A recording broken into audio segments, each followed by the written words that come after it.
first reading of The Hand of Destiny by Srividya Srinivasan in association with Leadstart Publishers and the Alliance Francaise. A little about the author. Srividya Srinivasan is a published author, a poet, philosopher, filmmaker, traveler, entrepreneur, and businesswoman for the past 25 years. A self-taught entrepreneur, Srividya Srinivasan brings a unique fusion of spontaneous creativity and disciplined process, and believes in challenging herself continuously by deconstructing limits and comfort zones. She has Masters Media Integrated, a niche creative and strategy firm from Bangalore, and has done extensive work with international companies on their national and global campaigns, with small startups and medium companies from varied spaces like fashion, lifestyle, fitness, education, paints, healthcare, ice creams, cooking oil, IT, etc. She has worked both on strategy, brand building, photo campaigns, TV commercials, and other promotions at state and national level, traveling to almost all states and parts of India in the course of her work, executed in remote and difficult places. For example, on the actual day of her son being born, but to ensure the completion of a project during the flood burst disaster in Ladakh, she walks the extra mile when it comes to professional commitment. Her first book, A Thick Fat Finger and Other Stories, is a collection of short stories on human interest. Her second book, Kindle with Love, is a psycho-thriller novel published by Janaradhan Publishing House. The Hand of Destiny, wrote out by Leadstart Publishers, is her third book to release. She has nearly 18 more books in the pipeline, apart from these at various stages of completion. She also explores flash fiction and memes, and her many quotes are very popular over the internet. And if you want to know more, Google Srividya Srinivasan's books and wherever you find them. As a poet, she expresses through powerful, evocative words on the journey of herself, relationships, feminism, women, and children's issues of freedom, war, tragedy, justice, nature, and participates in poetry sessions and readings regularly in Bangalore. Her first book of poetry, Mind, Body, and Soul, with its 100 poems, is ready for publishing. Most of her writings reflect her bold stand, activism, and her deep love for humanism, nature, and sacredness of the individual. She used to self-fund and run a home for underprivileged children called Kumar, and is a strong believer in the human spirit and its ability to triumph against all odds. More relevant, The Hand of Destiny is a deceptively simple, deeply layered political tragedy that is set in 3 countries: India, United Kingdom, and France. The story of 2 young boys, Venkateswaran and Jonas, dying in their birthdays far away from their homes. A tale of 2 mothers, Rajagopal and Catherine family. It traces the journey of the 2 women who travels through intense pain and guilt to arrive at an understanding of love, loss, the senselessness of human tragedy, and heal one past culture, language, religion, and backgrounds. It is also the story of the men behind the women, Meenakshi and James Flanagan, who must battle their own vulnerabilities and inabilities as they come to terms with their loss. It is about celebrating life, accepting death with grace, and learning how to pick up the threads of life again. Ultimately, it is a story of human vulnerability that must find its own courage. It is a gripping book as every character reveals something new in the reader. Nothing is what it seems like. This is the critical book for our times of going past the biases we all carry, the assumptions we make, and the guilt within when we fail those we love. What unites us? What separates us? What is identity after all? What remains of faith when it is put to test? What is destiny? He said, "Go at the end of it all." This is what the book is all about. And we have Ms. Syeda, who is going to read the French part of this to explain to the French audience. It is in a grammar. And I think when you enjoy this book reading session, which is going to be a dramatized reading, and then we are going to have a dialogue with the author, with Mr. Zafer Mohiuddin, and Mr. Randrianam, who happens to be the director of Alliance Francaise. Thank you.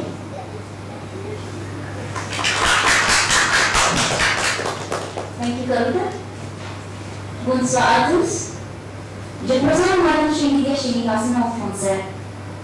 Srividya Srinivasan est une autrice, poète, philosophe, cinéaste, voyageuse, entrepreneuse et femme d'affaires publiée depuis 25 ans. Entrepreneur autodidacte, Srividya Srinivasan apporte une fusion unique de créativité, spontanée et de précieuse discipline, et elle aime à l'amour de nous continu, et en déconstruction des étiquettes et des zones de confort. Elle dirige la média Integrated, un cabinet de création, et de stratégie de niche de Bangalore, et a effectué un travail considérable avec des entreprises internationales sur leur campagne nationale et mondiale. Avec le pays start-up et des entreprises indiennes, de divers domaines comme le mode, le lifestyle, le sport, l'éducation, les peintures, les soins de santé, les crèmes glacées, l'huile de cuisson, informatique, etc. et encore plus. Elle a travaillé sur la stratégie, la création de marques, des campagnes photos, des publicités télévisées et d'autres promotions de marketing au niveau national et de l'éducation. Voyageons dans presque tous les États et régions de l'Inde dans le cadre de son travail pour travailler dans des endroits et même lourds et difficiles. Elle est très investie professionnellement et a même travaillé le jour de la naissance de son fils et a assuré le bon déroulement d'un projet pendant les inondations au Ladakh. Son premier livre, A Quick Fast Food and Other Stories, est un recueil de nouvelles sur l'Internet humain. Son deuxième livre, Human Love, est un roman thriller psychologique publié par le Dramatised Publishing House. The Hon'ble President, présenté par Leadstart Publishers, est son troisième livre à sortir. Elle a près de 18 livres de plus encore d'écriture en dehors de ceci. Elle explore également la fiction flash et les lignes et ses nombreuses citations sont très populaires sur Internet. Vous n'avez que chercher Srividya Srinivasan au Google et vous verrez. En tant que poète, elle exprime les techniques du chemin vers soi, des relations, du féminisme, des formes d'éducation de liberté, de la guerre et de la tragédie, de la justice, de la nature, et participe régulièrement à des séances de poésie et de lecture et à Bangalore. Son premier livre de poésie, Mind, Body and Soul, avec ses 100 poèmes, est prêt à être publié. La plupart de ses écrits reflètent sa position au dossier, son activisme et son amour profond pour l'humanisme, la nature et les caractères sacrés de l'individu.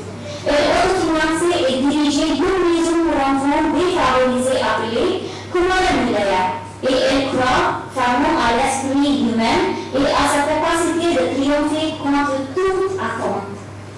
Le livre de Hon'ble President est une tragédie politique simple mais en réalité profonde, incrustée, qui se déroule dans 3 pays, Inde, Royaume-Uni et France. L'histoire de 2 jeunes garçons, Venkat et Jonas, mourant lors de leur anniversaire loin de chez eux. L'histoire de 2 mères, Rajagopal et Kavitha. Il retrace le parcours des 2 femmes qui traversent leur et culpabilité pour arriver à une compréhension de l'amour, de la paix, de l'absurdité, de la tragédie humaine et de guérir en passant par la culture, le langue, la religion et les origines. C'est aussi l'histoire des hommes derrière les femmes Meenakshi Sundaram Iyer et James Flanagan, qui doivent se battre contre leur propre vulnérabilité et leur incapacité alors qu'elles doivent affronter une perte. Il s'agit de célébrer la vie, d'accepter l'amour avec grâce et apprendre à reprendre le fils de la vie. En fin de compte, c'est une histoire de vulnérabilité humaine qui doit trouver son propre courage. C'est un livre captivant avec des révolutions surprenantes car chaque personnage révèle quelque chose de nouveau. Rien n'est en fin de compte ce qui est au premier abord. C'est un livre critique pour notre époque de passé, outre les préjugés que nous portons tout, les suppositions que nous faisons et la culpabilité en dedans quand nous avons échoué avec ce que nous aimons. Qu'est-ce qui nous unit? Qu'est-ce qui nous sépare? Qu'est-ce que l'identité après tout? Qu'est-ce qui reste de leur voir quand elle est mise à l'épreuve? Qu'est-ce que le destin? Il y avait de l'espoir à la fin de tout cela? Voilà, merci.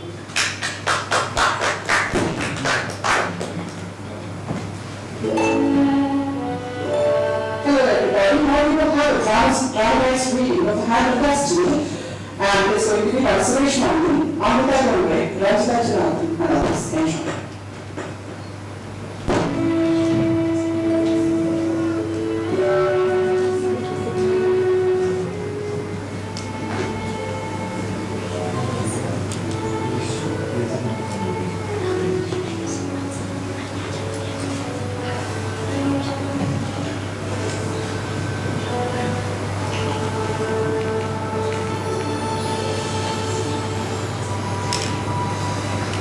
Was I always another within me?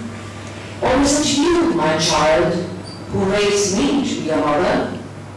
You sleep blissfully, your head heavy on my lap, as I sing you a final lullaby. This night is eternal, my dear, this night that shall never end. And I shall forever keep vigil over you until the very end.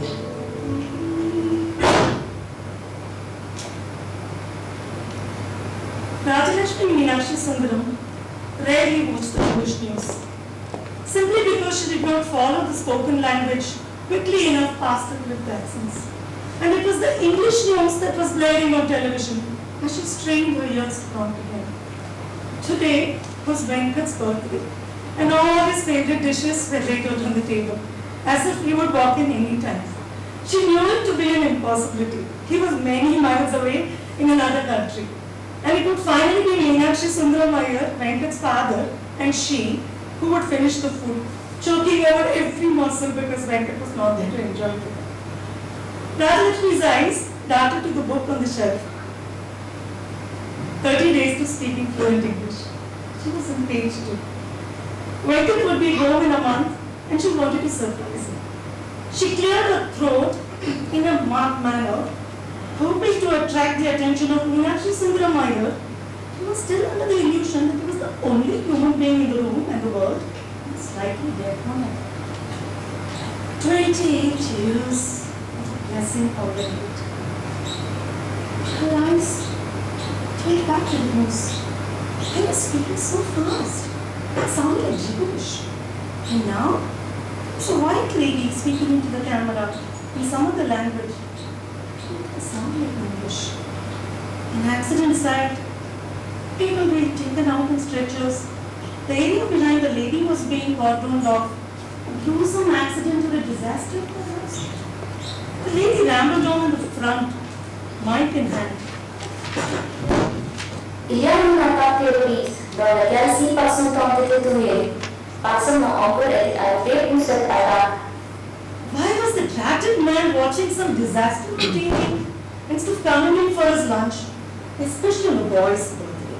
Somehow it didn't seem the right thing to do, at least in her mind. Timidly but rather pointedly, she went and stood beside him, hoping that he would notice her. But he was watching the TV with glazed eyes. Her eyes turned to the television screen. Why was Venkat's photo flashing on the TV screen? Everything was blurring. She was blacking out, feeling breathless. She had this terrible sense of foreboding. What is happening? Why are they showing Venkat's photo? Her voice came out trembling. Its raspiness grating on her own nerves. Meenakshi Sundaram's face was chalk white. She read the answer in his eyes. 4 grand, filling the room with its shrillness.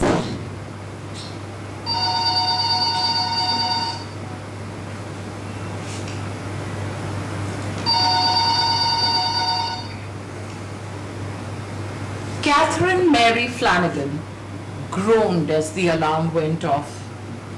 James Flanagan rolled over, pulling her side of the blanket towards him. Jimmy, wake up! We have heaps of things to do before we head to church. She shivered. The winter was turning out to be quite severe. It was 8 o'clock, and the grey, gloomy, moody skies didn't do much to lift her spirits. Today was Jonas's birthday. It had been a week since they had heard from him. Her eyes went to his picture.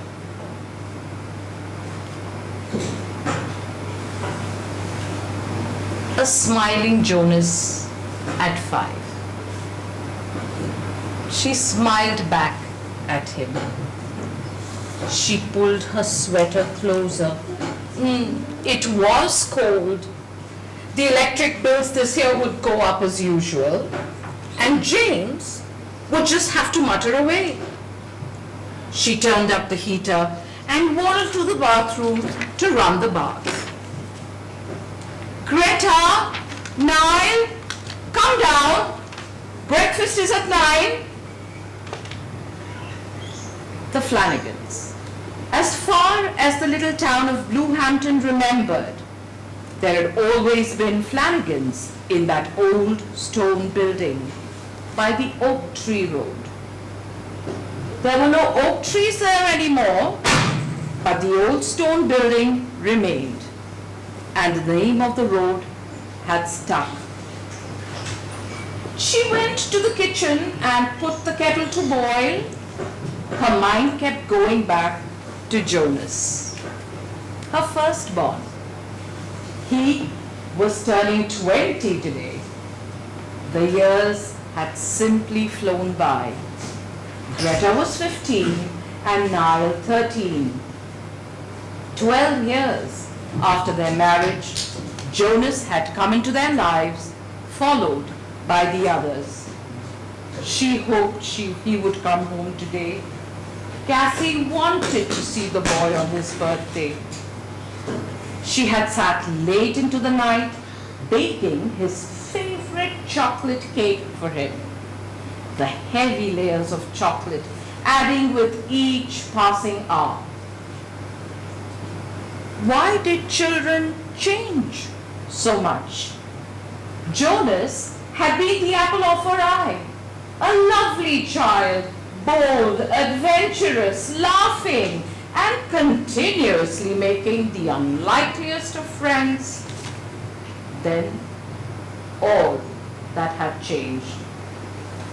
Mom, have you baked a cake for Jonas? Niall asked, sniffing appreciatively. The children were still eating, and James was glued to the television.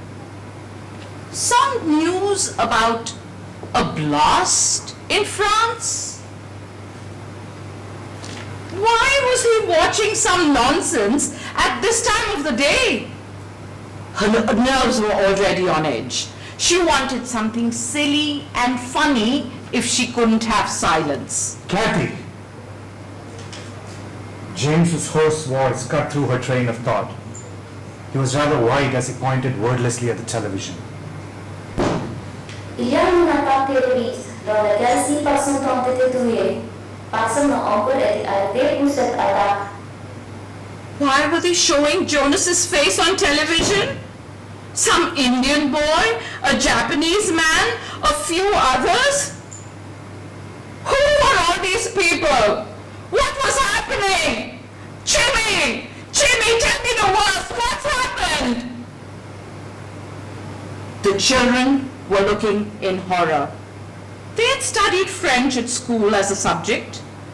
They read the answer in their father's eyes. No one answered Catherine. The phone rang shrilly.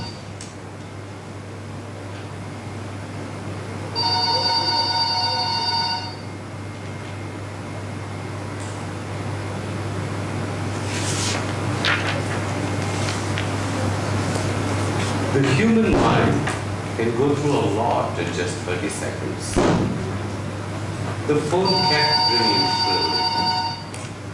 Rather dully, he picked up the call.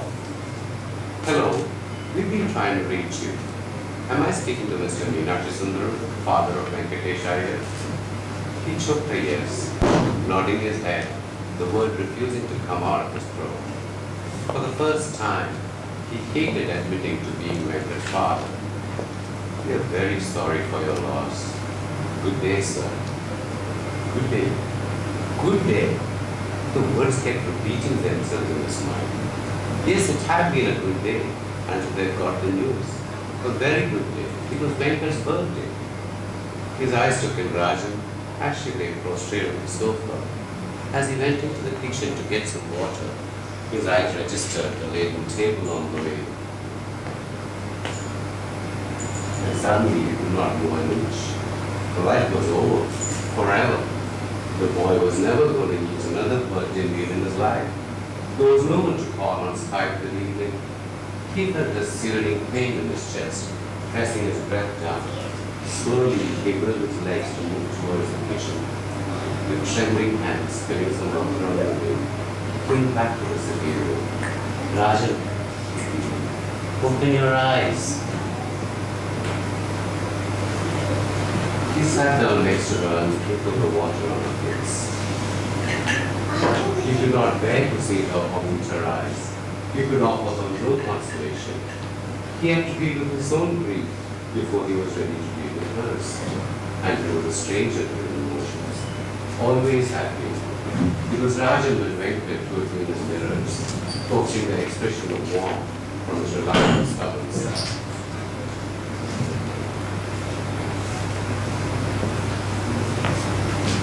All that summer, they'd gone out cycling together, feeding the avid village gossip. She read poetry aloud to him under the trees. He did not understand a word, but had been awestruck looking at her face as she read impossible words that meant nothing to him. The sound of her musical voice nourishing some deep hunger in him. He had suddenly reached out, put her book down, pulled her against him and kissed her, drowning her words into his mouth as she clung to him. They had discovered passion, and the prudish scholar had been replaced by a hungry woman who fired his Flanagan senses. 6 months later, in June, they tied the knot.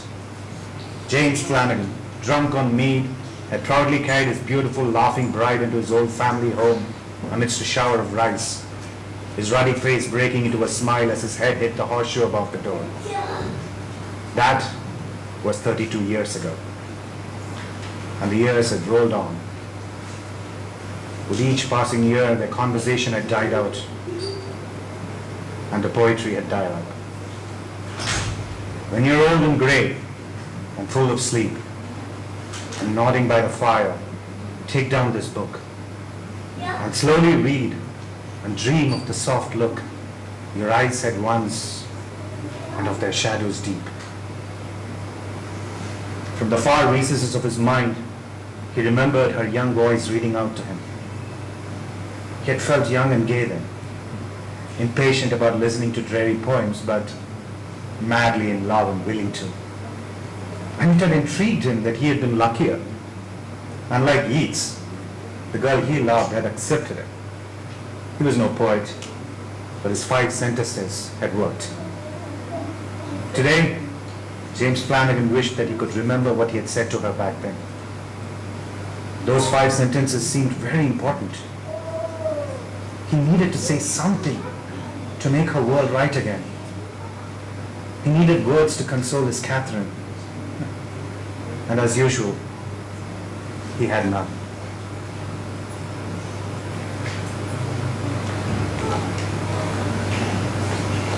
Effeminate, a word that meant a man behaved more like a woman than a man.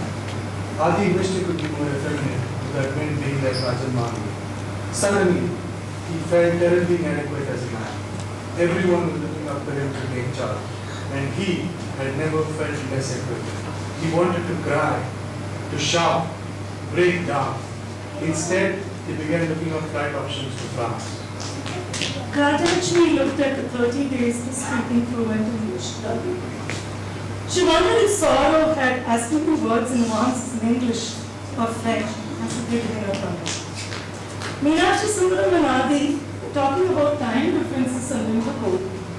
She could not bear to look at Adi's face. He was 4 years older than her Venkat. She had seen him for the last 27 years. And she had seen the new look in his eyes as he entered the house before hugging her tight. The look that acknowledged the painful future ahead of trying to fill Venkat's role in their lives. Life never ends for the surviving. Just passes enough to have an enough fragility of everything in the face of death. And then it starts again in slow motion.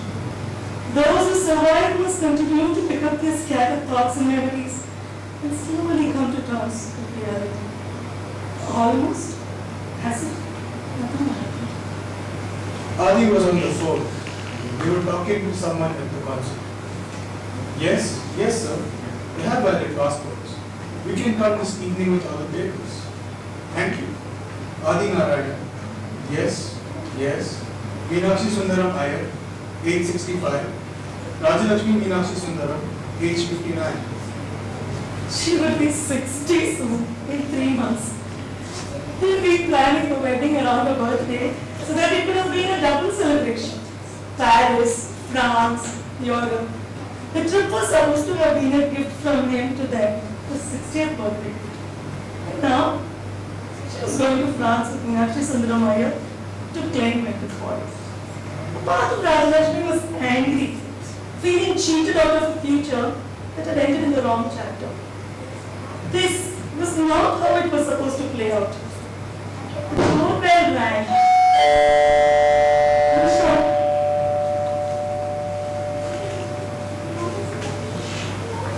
He loved the books in her room and had quickly checked every dog-eared volume.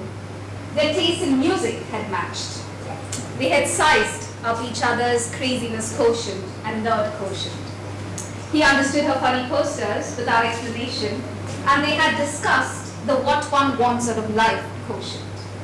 By the time they were done, they had 2 children in their heads, who he was parenting while she went to get trained on how to take care of lions in Africa. Why, he wanted to know. Why lions in Africa and not tigers in Mudumalai? And when, he wanted to know. How old would the kids be? And what would be their names? Venki, the madman whose questions she had come to love. The last 6 months had been sheer magic. She had never felt so alive, so content, so secure, and yet so hungry for more. Life was delicious fun, with never a dull moment with Venki in her life. She could not wait for the next 2 months to flash by for the wedding. 1 week after they met, the engagement happened. 2 weeks of post-engagement flirting, and then he had left for France. 3 weeks, 21 days, 6,04,800 seconds, most of which they'd spent together, or with friends who were equally mad. It exhilarated her. She wanted to match him and more in everything.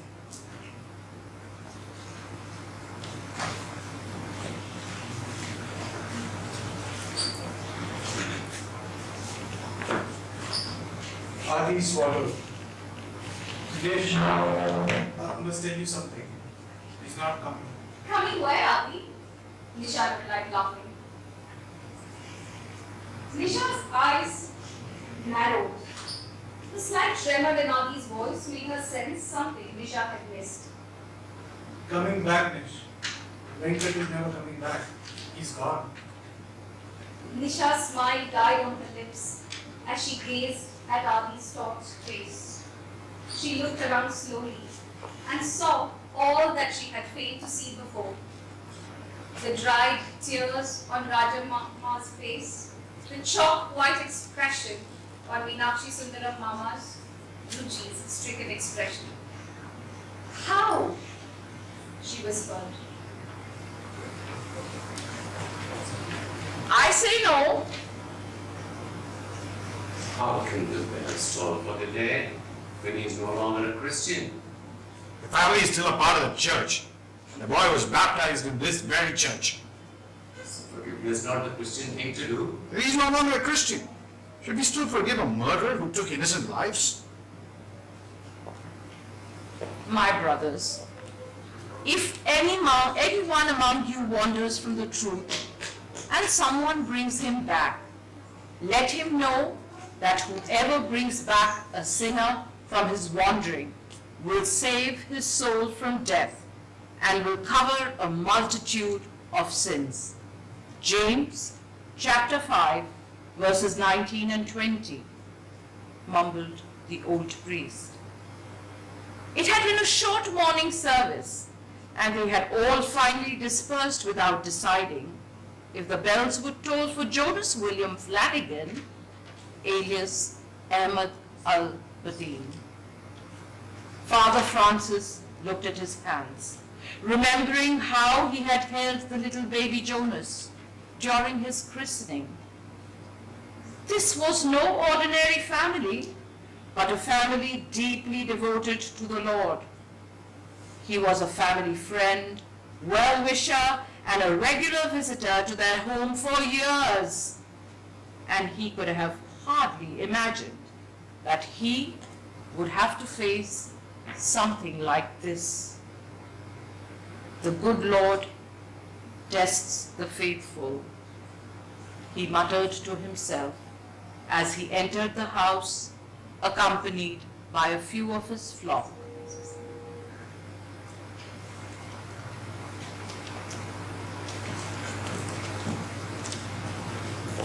Jonas had continued to be at the back of Debbie's mind, ruining her days with old memories and her nights with her longing. There was he was there in every person she met, tried dating. Most people were intrigued by her, attracted by her beauty, drawn yet puzzled at her aloofness. It had been almost 8 months since she had met Jonas. Meet me? John, the message had flashed. Came, he had messaged back. And she had gone to meet him and sat quietly across the table as he talked.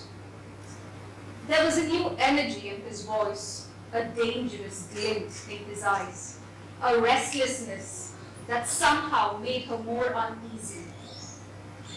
He had come with a friend who only looked on, not speaking a word. And as she sat there in the busy coffee shop, she had realized that she had nothing in common with the stranger in front of her, whom she had always known as Jonas Flanagan.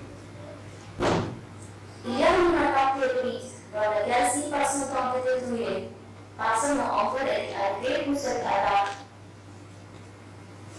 Her eyes went to the television screen which was flashing Jonas's face. She threw up on the old red carpet. Please, God, forgive my child for what he has done. Forgive me if I have failed him in some way. But please, please let him be buried here amidst us, so that his spirit can heal every day with our tears and prayers. My only wish for my child is for him to reclaim his honor, reclaim the love which he felt he was not given by us. Let him belong to us again, please, she whispered. Let my child come home to me. Greta's eyes went to the tiny scratch she could see at the back of the seat in front. She remembered one Sunday afternoon many years ago. She must have been 5 or 6, Jonas about 10 and Niall still a baby. Jonas had not joined the choir that day, and so they had all been sitting next to each other during the service. The Sunday afternoon sermon had droned on endlessly on that hot afternoon. The children had zoned out after a while. Jonas had taken out a small knife and begun scratching his name on the wooden pew in front. She had pulled his knife away, making him stop. life rested in such small things. One little scratch. That is all it took to bring back a rush of memories which threatened to overwhelm her. The fading light of the evening sun lit the church before slowly engulfing it in almost complete darkness. Kathy had a strange feeling that her prayers were being heard. The faint odor of incense and musty cushions hung in the air, oddly soothing, making her feel one with the walls, heavy with secret pleadings, granted wishes, and renewed faith. In the name of the Father, the Son, and the Holy Spirit. Amen.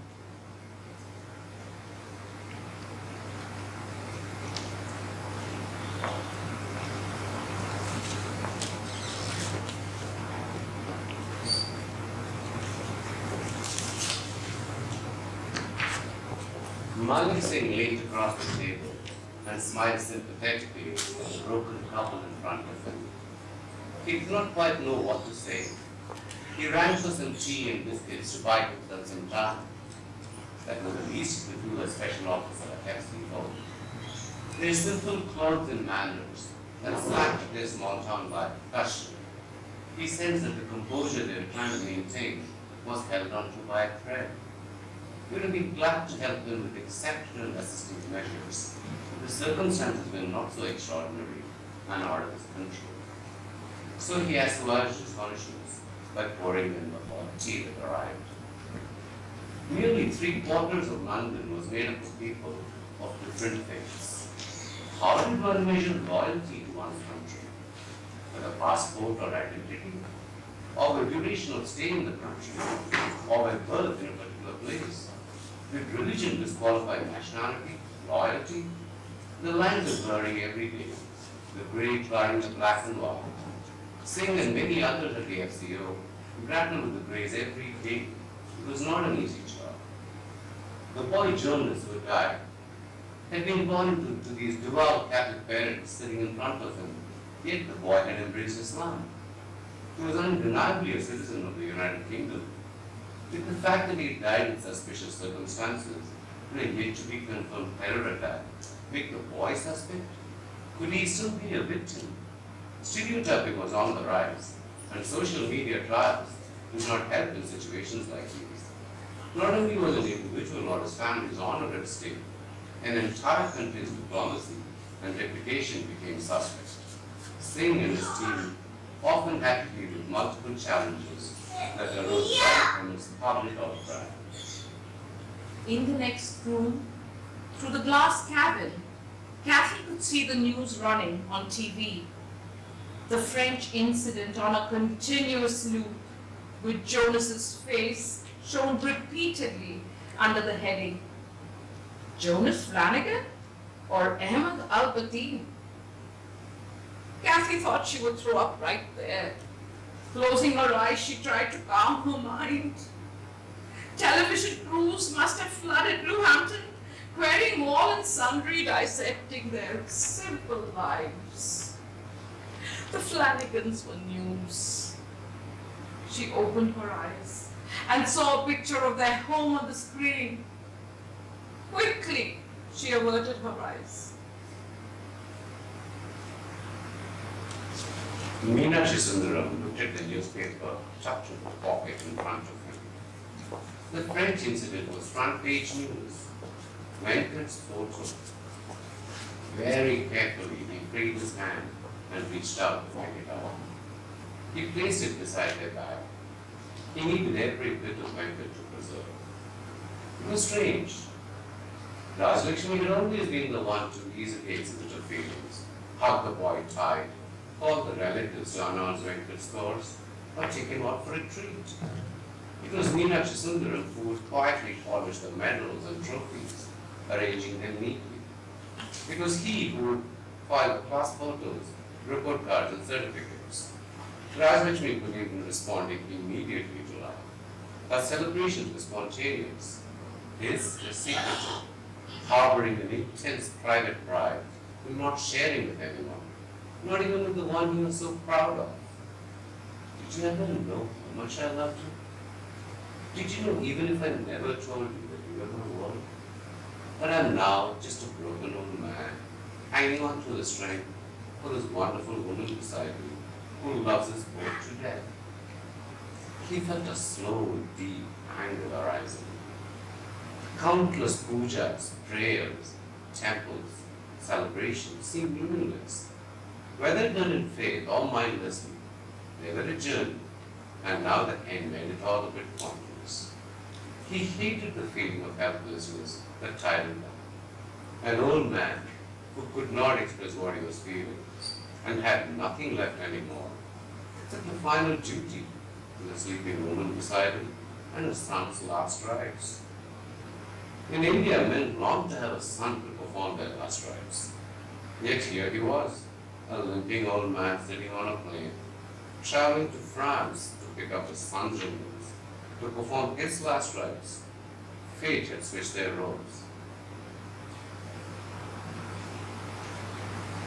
Rajalakshmi slept, a slight smile playing on her face, while Meenakshi Sundaram watched over her, his hand clasping her leg. The passenger, 2 seats across, looked on, touched by the side of an old Indian couple, holding hands on a floor. What do we know of the stories that strangers carry with them? What do we know of their journeys and where they're going? Do destination decide the journey? Was it finally at the end, at the destination, that questions must cease? The dawn would bring its own answers, but for now, the night would still go on. Slowly, Meenakshi Sundaram's eyes closed as the plane flew over the Mediterranean Sea.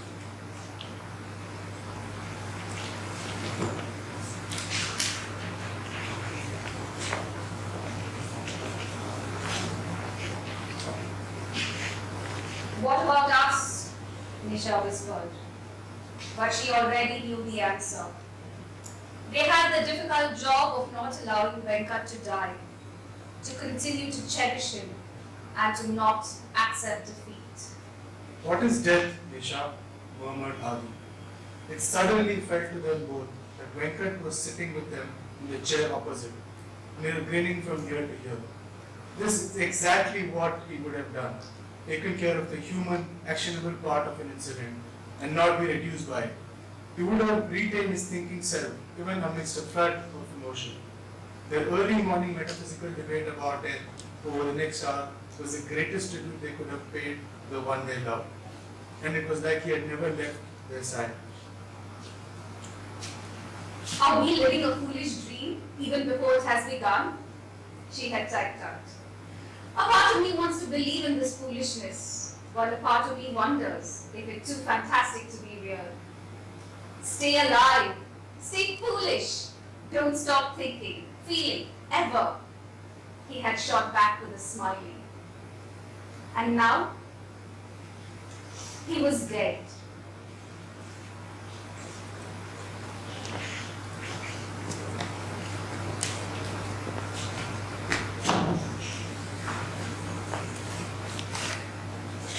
Yes, life had been good 15 years ago. Most families start good, and every family comes to an exact dividing point which decides how it will shape out. The exact point that separates a happy, integrated unit from a dysfunctional, loosely bound, functional necessity. It is a point that most families rarely recognize, even in retrospect. There is a golden time in every family where there are more dreams that unite than discord that separates. There is tremendous hope in the possibility of a future that takes everyone along. A place for everyone under the roof. Meals are shared, fights are sorted, conversations happen, and everyone comes home. There is a time when the opportunity to create and hold on to the dream remains strong and possible, where home and family become a place of refuge, where the music flows on, and the off-key notes slowly tune in to fit into a harmonious whole. And then the turning point comes, like a test. While one or some in the family sometimes recognize the shift as it happens and try to hold the nest together, the others initially scoff, resist, and then slowly fall out, until one day, the music ceases to be even a distant memory, and the family is changed forever. One by one, those under the roof lose the sense of that which binds them, and their combined dream starts to look remote, silly, meaningless. Some withdraw into silence, never to fully emerge. Others lose hope. A few turn cynical, and many die scarred and needy till the very end, neither coming home to themselves nor finding home, simply missing it with an ache that never goes away. A bunch of discordant notes strung into a cacophony that strains one's nerves, until one by one, even the notes fade away. Yes, families made all the difference to one's life, the success or failure to be one. James knew the exact point it had happened in theirs, when their test as a family had come. And on that train, with Kathy beside him, he knew he had been the one to give up believing first. That the loser in him had triumphed over the believer. That Kathy still clung to hope, but he had never found his again.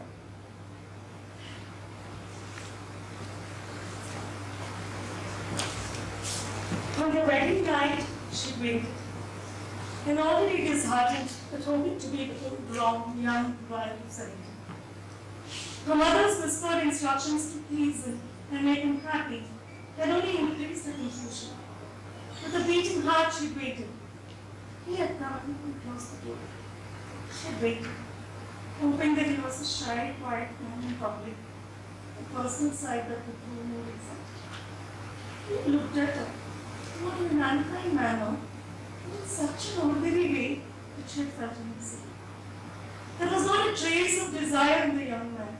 He had come and stood next to her, cold and clinical. She had fallen at his feet as she had been taught to do. He had bent and patted her shoulder. She had felt cheated. It was as if she was being patted by a father or grandfather. There was absolutely no desire in him, nor in her. Rather than she knew she was beautiful. Only she had never understood just how much. In her family, no female was encouraged to think about beauty beyond the necessity of the traditional enhancements. Radhalakshmi's black, wavy hair cascaded to her waist.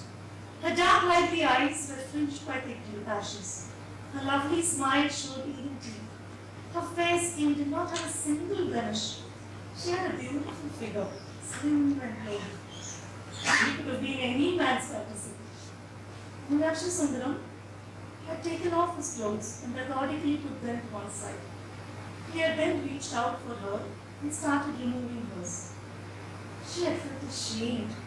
Somehow, the coldness of it all had seemed dirty, ugly, bereft of meaning. She had stood silently, slowly getting stripped off her youth as her clothes fell to the floor. There was nothing sexual or sensual about the act of reviewing. He had coldly and clinically entered her, his small member doing nothing to give her pleasure. His hands had held her breasts like sacks of potatoes. And in a few minutes, he had had his release. He had patted her cheek, turned his back to her, and gone to sleep. And she had remained in horror through the night, frozen in shock. What her future looked like if this was love. She dutifully allowed herself to be enjoyed in this manner. 43 years of an institution called marriage. Thankfully, all physical intimacy had stopped between them shortly after making it. Paris welcomed the overwhelmed Flanagans as they alighted at Paris Nord. In the usual way she treated all those who visited her with hurried indifference. The crowds milling about were not very different from the busy streets of London, yet somehow everything screamed Paris in a way they could not pin down. There was a smarter, brisker pace to life. The women looked sexier, their haircuts slicker, shorter, their heels clicking away as they carried smart bags in the crook of their arms. The men seemed lean, elegant, and somehow manicured. Or was it all in their heads? Catherine felt dowdy, and James like a clumsy giant beside her. Fair Labise. Everyone was kissing the air. Little children politely kissing their elders, women kissing men, and men kissing men on their cheeks amidst the frenzy of the station. Used to a life that had lacked physical touch for a very long time, it made her feel rather awkward. She averted her eyes and yet felt fascinated by it all. The Metropolitan, crowded to the last inch, deposited them close to the hotel Manik Singh had told them about. They walked the short distance, dragging their suitcases behind them. The city seemed busy, indifferent, and bustling. There was no place for tragedy in Paris. Tragedy different and needed a different face, thought Kathy. At Bluehampton, one could mourn forever. In Paris, it felt that loneliness could eat up one more than sorrow. The shadow of threat nevertheless hung over the city like a light cloak casually thrown on, barely keeping at bay the winter chill. They could see the police were out everywhere. The city was still under watch, certain portions completely cut off. There was a city and nationwide search underway for accomplices. Was their Jonas responsible for casting a shadow over this beautiful city? All they could think of was their home in Bluehampton and Greta and Nile. It all seemed so far away, and this so incredible. Sorrow in an alien city felt surreal. Sorrow was always closer to home. Paris felt like a stranger who held secrets of a child that she had to unlock, whom she had to befriend to reclaim the precious one and take him home again. She wanted Paris to release Venkat from his unnatural embrace so that she could take him back to his people. Who knew him, spoke his tongue, understood his life. Here he was a mere victim of terror, a name on a file soon forgotten, swallowed up in time. Back home, he would be a precious presence at home, a persistent memory that would never leave any of them till they died. Paris, be kind to us. Send us back with your grace, so that we remember you with gratitude rather than anger. Release the child that was snatched from us. Meenakshi Sundaram looked at her, muttering under her breath, thinking she was praying. He grunted, closing his eyes wearily. No God came to comfort him. Paris was just waking up, yawning, and reaching out for its early morning cup of black coffee before it was ready to comprehend our mutual sleep. Paris was like a cranky Venkat without his morning coffee. The small cafes that dotted the route to the hotel were all waking up to life. Venkat had once told her that Paris woke up with a hangover. She had asked him curiously what that meant. He had just laughed and said, the city never slept, and by the time its people slept, they were high on people partying and wine. Now, riding the streets with the city just waking up, from its drunken stupor, she understood This city could have been theirs to share, she thought sadly, with all its laughter and lightness. They too had all been drunk on life, especially Venkateswaran, on the magical promise of God. The dignity of death. Meenakshi Sundaram remembered the debate Rajan, Venkat and Adi had got into 2 years ago on the terrace with the full moon shining down on them. As usual, he merely looked on, fascinated by their vivacity, unable to break through his shell of reticence and trembling. As they debated the Upanishads and contemplated deep concepts, he sat there thinking about the dignity of death. What was the dignity of death? Was it the way someone died? The way they were treated before they died? Or merely the way their bodies were treated after they were gone? Or did the body matter if it had not been treated as a temple when it was to the soul? He raised the point rather self-consciously, breaking into their animated band. For a moment, the others had continued to chatter, then they had fallen silent, caught by surprise at his rare participation. Meenakshi Sundaram looked at her in surprise as Rajagopal gingerly rose and walked across the room to the other room. She sat down beside her and took her hand in hers. All she could see was a mirror of her own pain and loss in the room beside her. Catherine hadn't realized that she had been staring until the Indian woman walked across and sat down in the empty seat next to her. Rather discomfited, she shuffled her feet and sat back stiffly. But the woman reached out and clasped her hand. Kathy began to pull away, but something in the woman's eyes made her pause. The woman gently stroked her fingers, as if to soothe away her pain. Kathy tried to swallow the large lump in her throat, feeling it would choke her. My name is Rajalakshmi. What is yours? The lady asked in her South Indian accented English. How Venkat had teased her about it. Catherine Flanagan.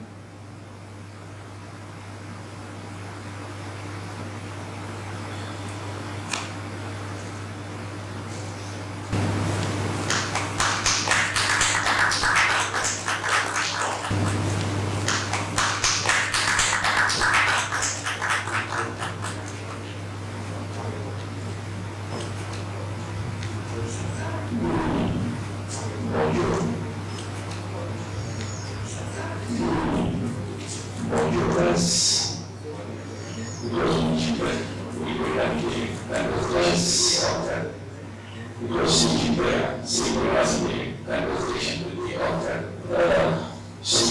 Srinivasan and Venkateswaran such a person focused. Venkateswaran already such a very emotional. She has ordered this story very emotional. She has asked stories of those to go. To start with, you must have a wish for you. To start with, you and started with all the book. Firstly, you and started all the book France and how you do the book in study in France and how far the book offers you relation to me. The research everything offers you relation to God. Surely solid something is everything. Sorrow, surely sorrow is actually one message that sorrow for when you us that to this must can you lead us to this So interestingly, this book initially I had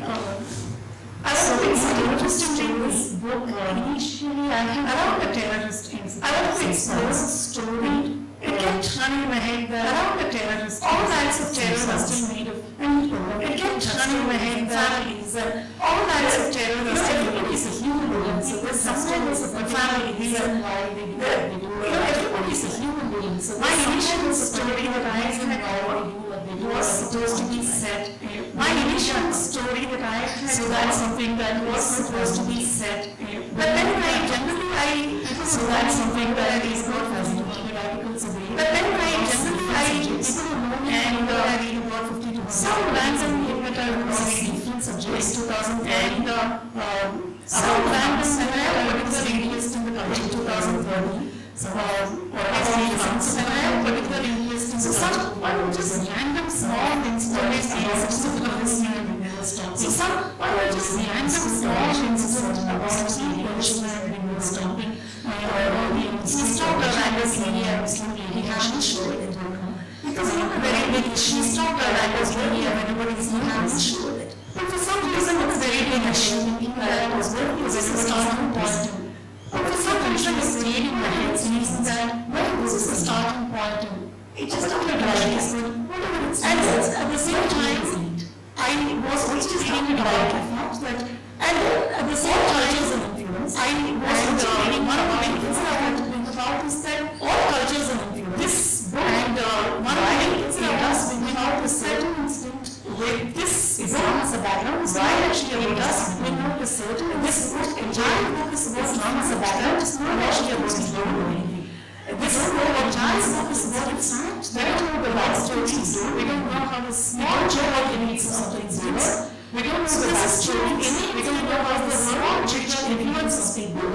It could be so this is true in it.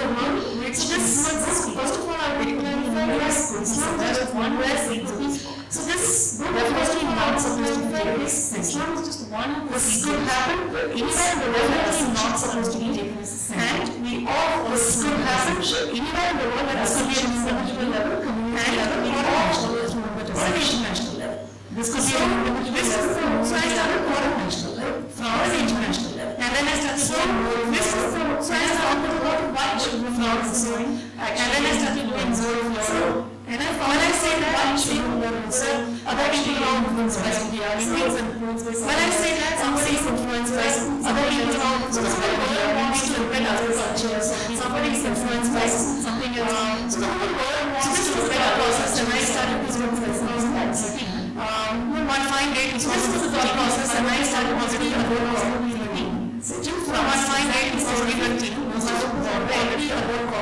and France and I have a talk with Edward Post which is there on post and listen about the fact that and I have a talk with Edward Post which is there on my Facebook writing fiction about the fact that it was horrible to see so that actually writing fiction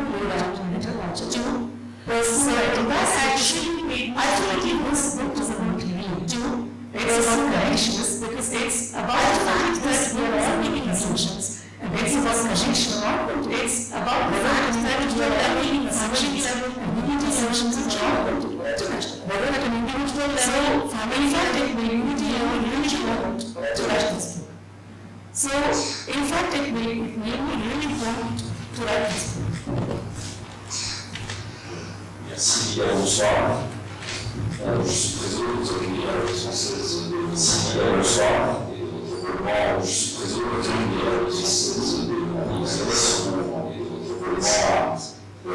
je suis pas heureux à la citation de la discussion d'Islam. Je suis pas heureux à la discussion de chapitre de je me suis pas heureux à la chapitre l'original de la quintessence. On voit ce passage à Paris qui m'a intrigué avec quintessence. Pourquoi il y a ce passage qui m'a intrigué? Mais pourquoi il s'agit de cette histoire à l'affaire qui est connue et la connue il s'agit de votre histoire du monde de la vie de la musique de la lumière de Paris à du janvier 24.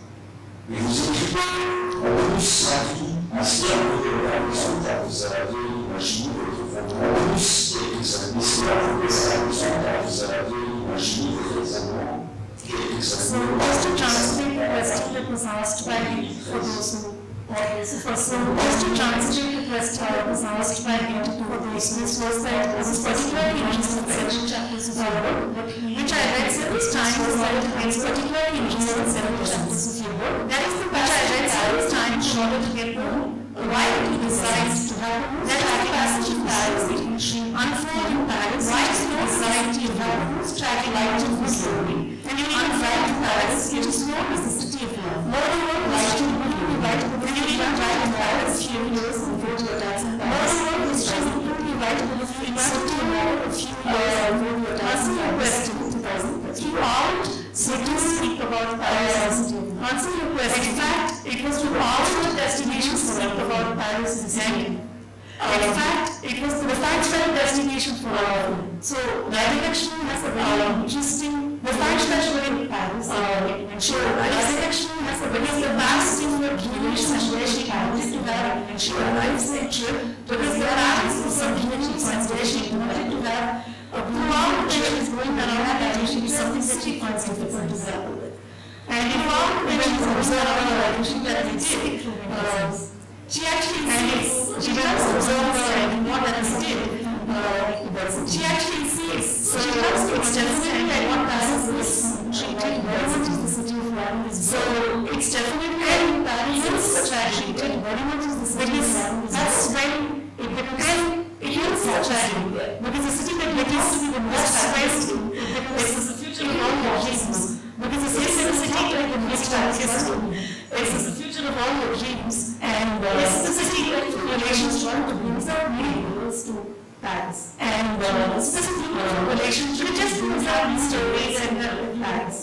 The fact that the city is, it just has so many things that the fact that the city was working so many as a beautiful person, a fun person, a city person, as also a handsome person, a fun person, a marketing person. So you do have many also a handsome person as well. So you do have many flavors of Paris that come. So very lovingly to be also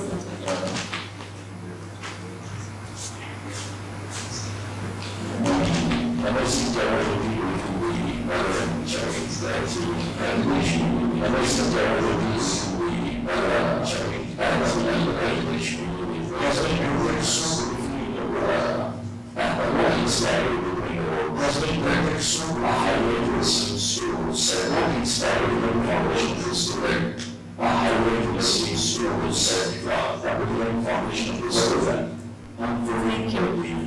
So like I said, I saw sorrow. As something like I said, I saw sorrow. Any large, as something how a large canvas of sorrow. Like any large, we also forget number of people. But ultimately, it's the personal sorrow that we all have. We often forget but ultimately, it's the wider sorrow that we all have. So right is possible in a small situation. So while I wanted to make right is possible in a small situation. And if you look at the statements, in fact, what I would say is this thing, and if I insist to celebrate motherhood, in fact, what I would say is this thing, actually insist to celebrate about the weight of motherhood, that is not nature, actually also about the weight, why it's not about the flawed nature of this, the guilt of motherhood, what is even why it's not the relations with the children, because it is finally both of us even find that different relations and it is finally in each other that the joy of motherhood to last and effect long after the child is born. The joy of motherhood is underlaid after the child is born. And that's what it is, both underlaid with emotions about. And that's one fact that's what the is. It is not only the story. And if you look at it, it's also my father's too. It's the father's story of the mother and the child. It's the father's too. It's the father's not manually right getting about the children. It's in the sense of the guilt of not having. If you notice, right, it's also that generation in some sense and if you notice, there is also that generation of when it comes to the old person's connection. Like the older generation struggle when it comes to our own person's standpoint of connection. But if you look at the army generation struggle, which to find the right words to type by themselves. But if you look at an Ali and Venkat, so you know when you relate to the universe, relationships that actually comes out.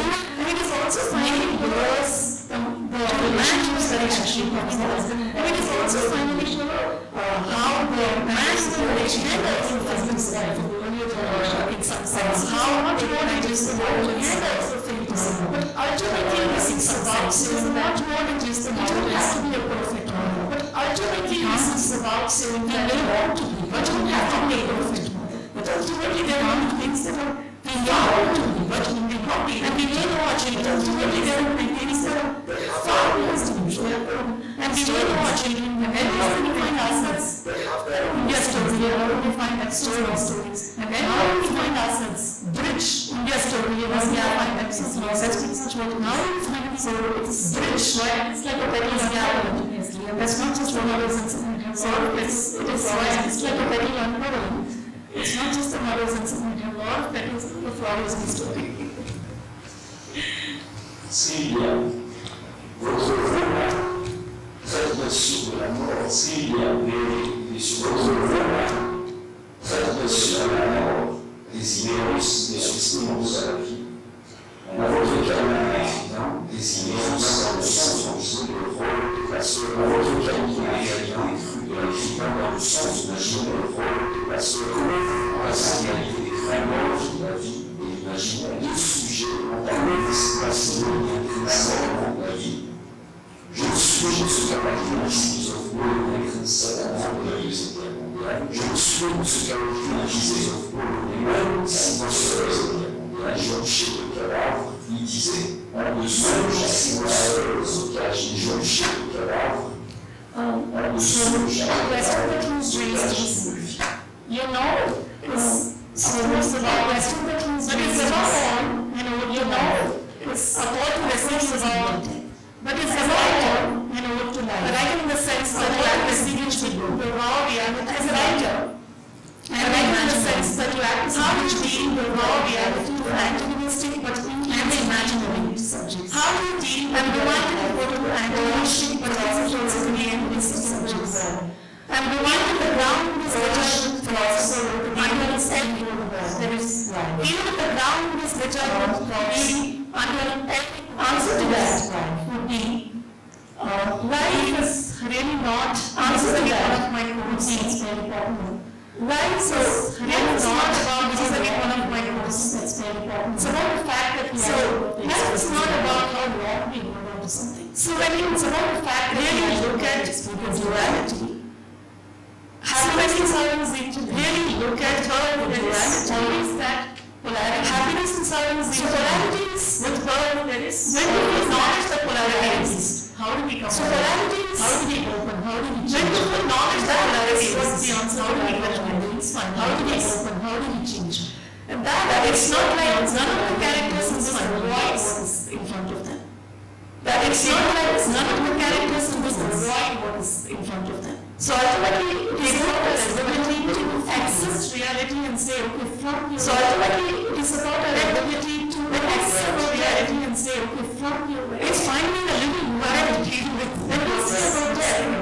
And it is about it's finding a living you have to deal with both what's enjoy the flavor of the person, it is the ability to treasure what needs to be treasured, and to enjoy the flavor of the person you have lost. To treasure what needs to be treasured, and to keep them alive in all their richness. When we say some pieces that are not there, there's no reason to not celebrate them in every other way that what they are. When we say some pieces physically not there, there's no reason to not celebrate them. So some people in fact initially thought this book is a little so grim because the starting. Some people in fact initially thought this book is a little evil. Because the starting said actually they already died books, they're going to evil. In fact, that is my point.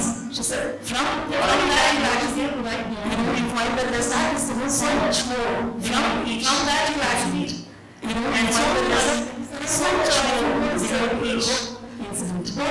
And so many others, we know that woman journey, we know them so what is character was. We know that only for which is again the point about what we know them so because if so many people could remember it is again the point about what we know is for them. Because if so many people could remember them and enjoy them and miss them and evidence for them. Throughout the book wherever. The emotions will not be very soon. The emotions will not be very soon. And I was myself as long as possible. And feel the best of things, sex, and things going on. Some people could feel the peace and the satisfaction. What is the name in Spanish? What is in Spanish was there and in Spanish and secure leaves was there and instance the and because we secure leaves. So that instance that because we So I would say that it's the way I do it. And people who are familiar with so I would say that it's all the forms that I do right. And people who are familiar with my writers do it. But I do not write it. Not that I hate it, not that I do it. So I do not operate rather than any cases. But ultimately, I believe so there should be that ability to go past. But ultimately, they can just go back and say, and give ourselves that ability to go past that. I mean, we can definitely just go back and say, or give ourselves the distance of it. But I mean, we can definitely engage beyond. And Rajagopal's character is completely possession to be we cannot hate. And it's just not Rajagopal's character is layers to her. She's not supposed to be picture perfect. Because she's not perfect. She has her own doubts. She has layers to her. She's not supposed to be picture perfect. How she always equal. She has her own doubts. She has but in a small instance, a little boy or a small editor in their life, how when it came to a small instance, a little boy or somebody's guilt at home, she was able to use that small larger way of somebody's guilt. She was able to use that small insight in a much. So she had that ability to be able to use some learning from somewhere into a much larger. So she had that ability to be able to use some learning from somewhere. It's just a fact much larger like Rajagopal. And I think in that sense, all of us connect those dots. It's just the fact that maybe like Rajagopal, connect those dots, if it does. To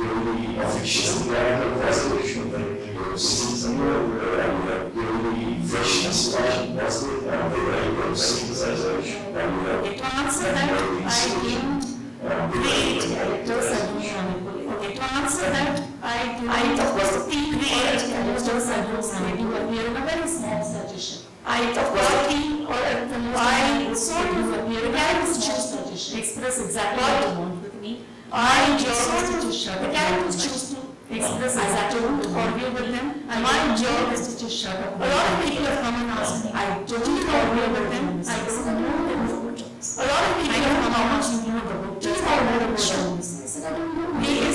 But I know how much you know the way I am taught. If I close my eyes, I know but I know their life.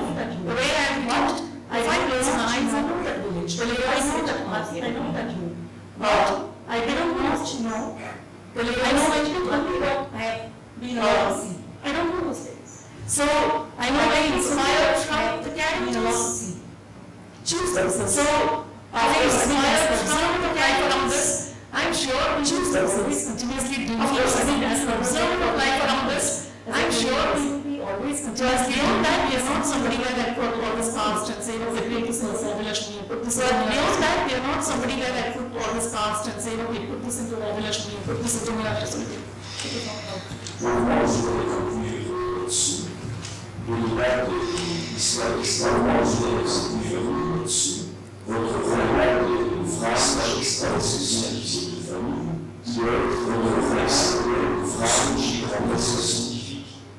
Le devoir de trouver ses conditions qui rendent nationalité, il faut avoir un contrôle de ce qu'on a jugé sa nationalité, et qui vous va de sur la conclusion qu'on a jugé sa.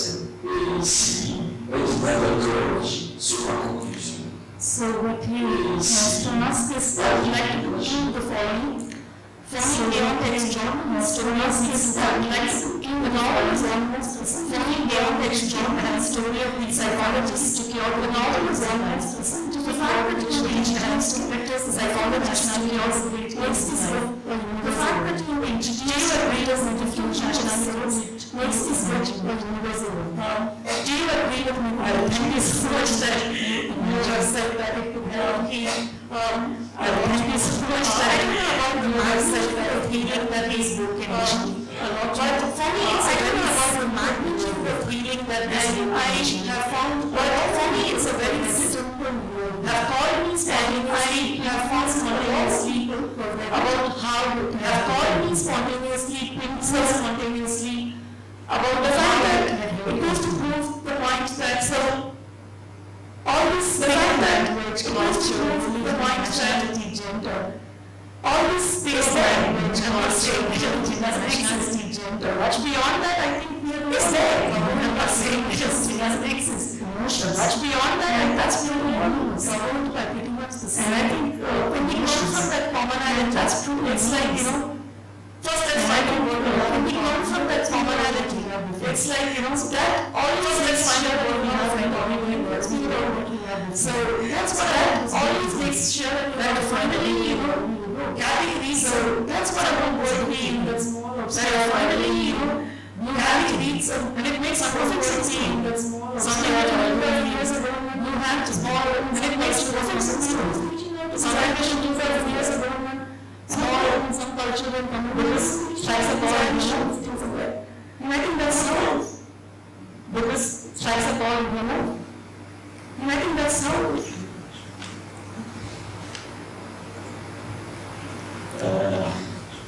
what most engaging your mind with when you read this book, what most engaging your mind with is when you started reading this book, and this is what significance when we started reading this mainstream and say about Ranjitha, when we do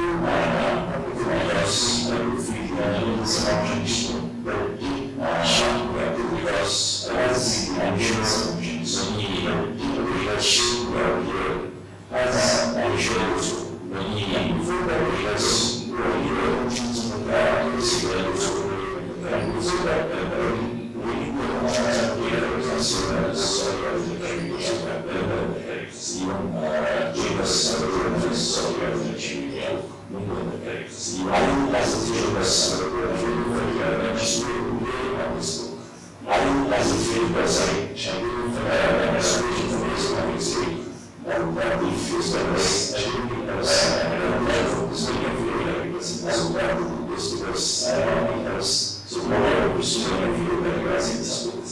what is the exact response that what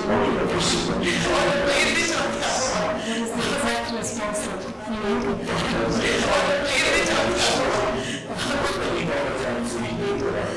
so that is again delicacy. So that is again writing needed because you can't write a book like this without writing. Because then you can read because then you can't take it like a joke and say, oh, it is happening. Because then there has to be a certain order. And you can't take it like a joke and say, oh, it is happening. To be able to, there has to be a certain authenticity. But actually also to be able to state, like a story like this. Upcoming, but each people actually demands that kind of a state. Like it's very different. Upcoming is very intense norms, it's easy to ask this question.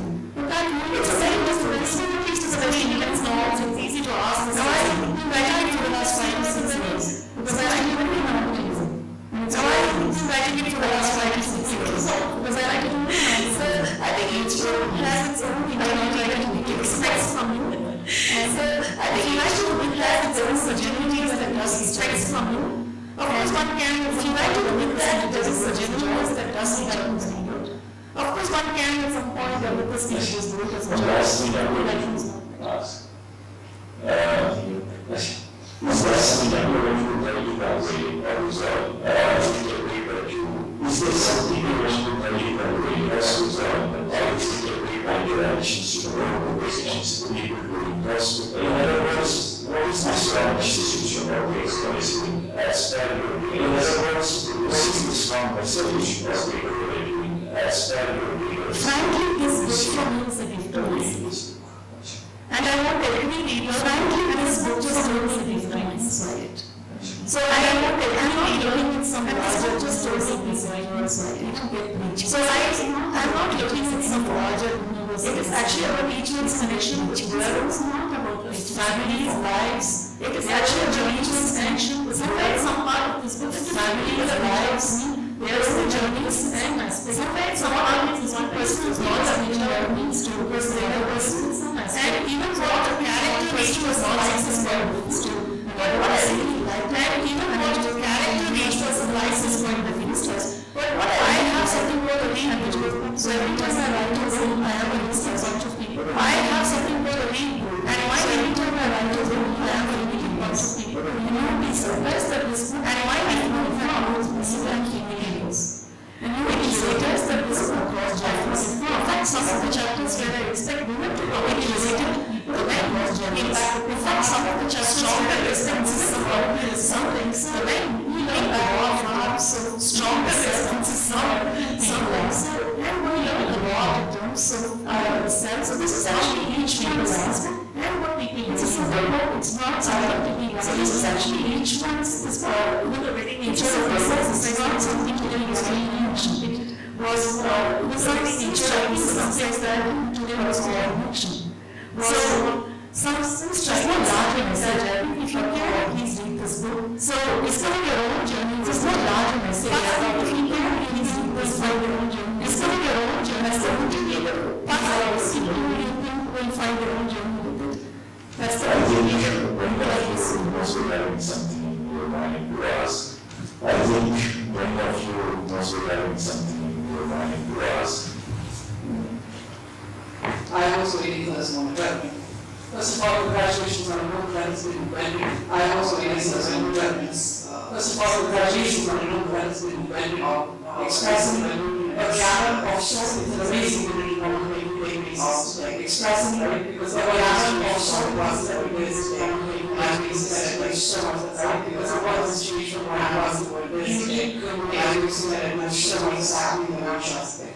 So that really appreciate it was the emotion. Exactly. I would say that as I was just writing that I shouldn't again because for me, I would say that as I was just writing to each other, again, I called and I said the same thing. As I was reading from the chapter at 5:30, I called and I said the same thing. I sat with the book with a cup of tea at 5:30. Beautiful in their own ways, maybe complex, maybe different from us, difficult to comprehend sometimes, or very difficult to agree with.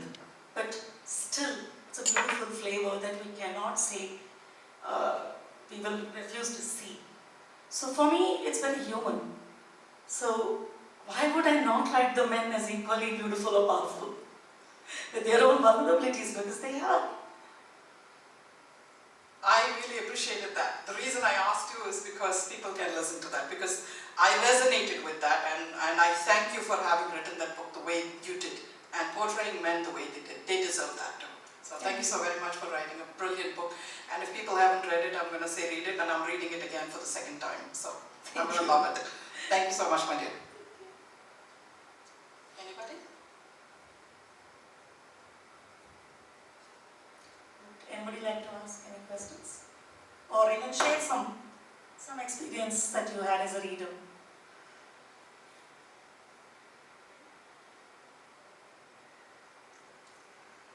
Okay, so we might have some online responses, I guess, which probably we'll go through and filter and respond back. I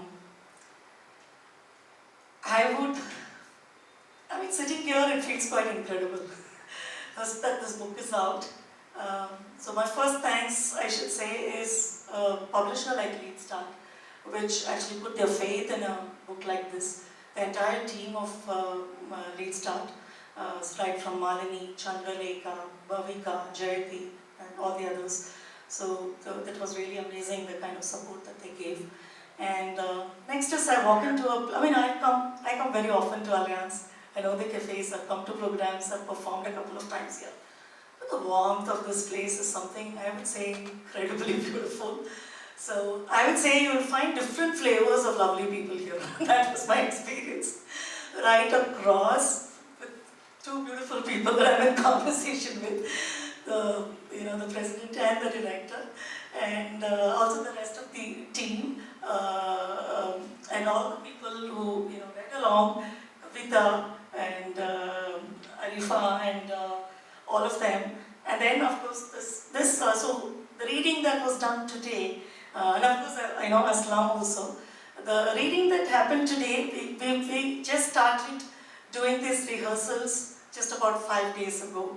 So what I did was, I was able to reach out to some incredibly beautiful people I know who, out of their matched schedules, just put in some time to be able to come and do this together. So I'm thankful for all of them. Amruta Dongray, I'm thankful to Suresh Manian, Ranjitha, Janaradhan, and Rajagopal, and who's the other person? Sorry, Aditya. So, and Samantha who couldn't join us today. So a really, really beautiful effort from all of them. And then the most important thing is that this event, I have people I call family, extended family, you can call them many things. So a big, big thanks to Kishor, Abhi and Sharmila and Nadeem for making this possible today. It gives me a lot of hope and courage to go and explore more formats to how we can explore books, how they can be presented. Yes, theatre is also one of them. Or I might try to play just to be performed exclusively based on something that resonates with you. So it actually gives us a huge inspiration to go and look at storytelling and cut across all formats and say, how do we take stories so that it reaches out to people and it resonates. Forget whether it's 5 lines or whether it's a big book or, it doesn't matter. Can we become more and more powerful at stories that mean something to us, that stays home with us? So I think this has given me hope. Thank you.